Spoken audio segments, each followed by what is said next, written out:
बिस्मिल्लाहिर्रहमानिर्रहीम। नाज़रीन, मैं हूँ इमरान अली शाह, एमएम न्यूज़ के साथ। नाज़रीन, इस वक्त हम मौजूद हैं कायरोप्रैक्टर डॉक्टर्स की क्लिनिक में। इस वक्त हम मौजूद हैं और हमारे साथ डॉक्टर साहब के पेशेंट मौजूद हैं और पहले हम इनसे बात करेंगे, फिर डॉक्टर साहब से बात करेंगे। सबसे पहले आप बताइए, क्या नाम है आपका? अस्सलाम वालेकुम, मेरा नाम समिया है। अच्छा समिया, आपकी रिहाइश कहाँ पर है? ये नॉर्थ नाज़िमाबाद डी ब्लॉक। अच्छा, ये बताइए कि आपको प्रॉब्लम क्या हुआ था और कब हुआ था? एक्चुअली 3 साल पहले मेरी बेटी हुई थी, तो मेरा सी सेक्शन हुआ था। उस दौरान मैंने बिल्कुल भी आराम नहीं किया और मैं बिल्कुल भी रेस्ट नहीं कर सकी थी। तो उसका जो दर्द था वो बिल्कुल मेरा साथ नहीं छोड़ा था। लेकिन मेरी कमर में बहुत ज़्यादा तकलीफ़ रहती थी, हद से ज़्यादा। और अचानक मुझे डॉक्टर सलीम के बारे में पता चला मेरी एक नेबर से।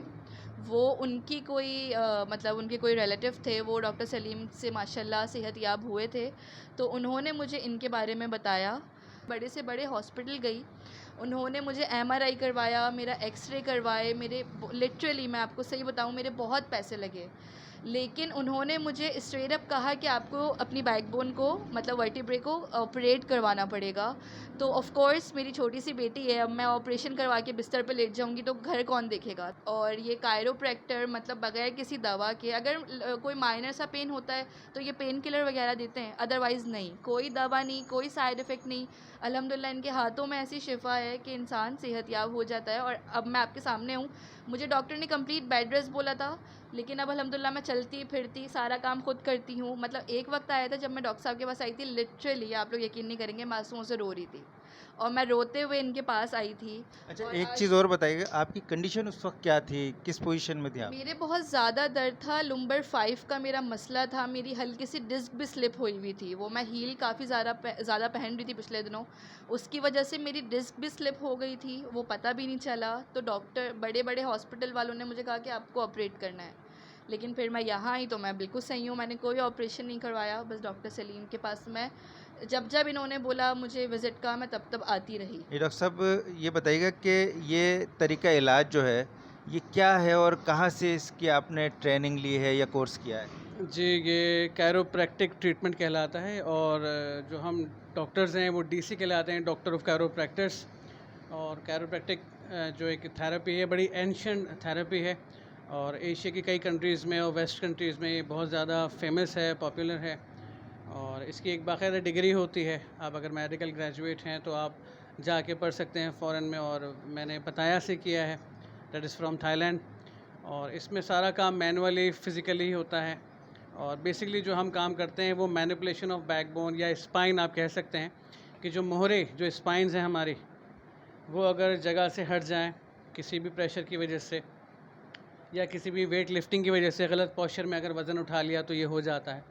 या आप आपका पाँव स्टेट्स पे, एक पाँव ऊपर एक पाँव नीचे है और आप बच्चा कैरी कर रहे हैं, या आपने हाई हील्स पहन ली हैं, या कोई ट्रॉमा है, ये एक्सीडेंटल इंजरी है, तो ज़ाहिर है इंटरनली ये जेली को रप्चर करके हमारी जो मोहरों के बीच में डिस्क है वो बाहर आ जाती है। उसे स्लिप डिस्क या हर्निएटेड डिस्क कहते हैं। उसको हम मैनुअली अपने टूल्स की मदद से, अपने आर्ट्स और पोस्चर और कंप्रेशन ट्रीटमेंट की हेल्प से रीअलाइन कर देते हैं उसको, तो इसे मैनिपुलेशन कहते हैं। इस अच्छा, एक चीज़ देखी गई है, मैं आपको टोक रहा हूँ, ये हथौड़े का और उसके लकड़ी के गुटके का इस्तेमाल आप करते हैं, तो ऐसा तो नहीं हो डिस्क बाहर आ गया उसे धक्का देते हो? बिल्कुल आपने सही देखा और सही समझा है। जो चीज़ बाहर आ जाती है वो सियाटिक नर्व को पिंच करती है, उसको दबाती है, कंप्रेशन देती है। हम उसको रिवर्स करते हैं, क्योंकि हर बीमारी जो अल्लाह ने बनाई है वो रिवर्सिबल है।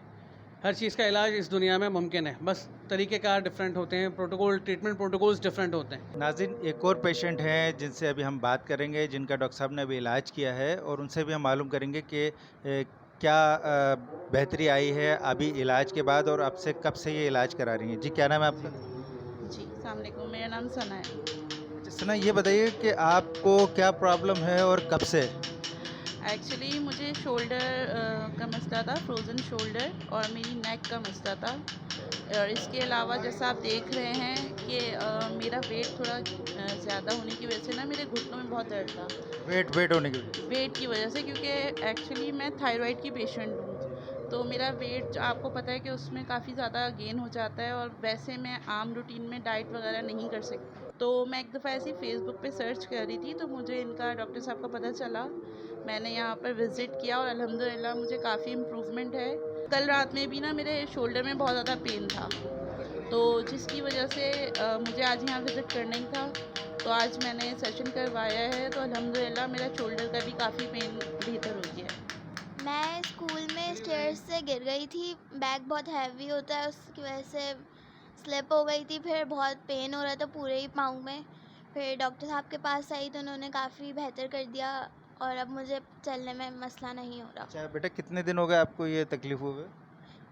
2 वीक्स से ज़्यादा हो गए कोई। मैं डॉक्टर साहब को असिस्ट करती हूँ, यहाँ जो भी पेशेंट आते हैं फीमेल या मेल, तो थोड़ा असिस्ट करती हूँ, उनका साथ देती हूँ, बस काम है उनके। छोटा सा एक बेबी है, he is just 2 years old. से उस बच्चे के एक हाथ, लेफ़्ट हैंड एंड लेफ़्ट वाली लेग जो है वो मूव नहीं हो रही थी।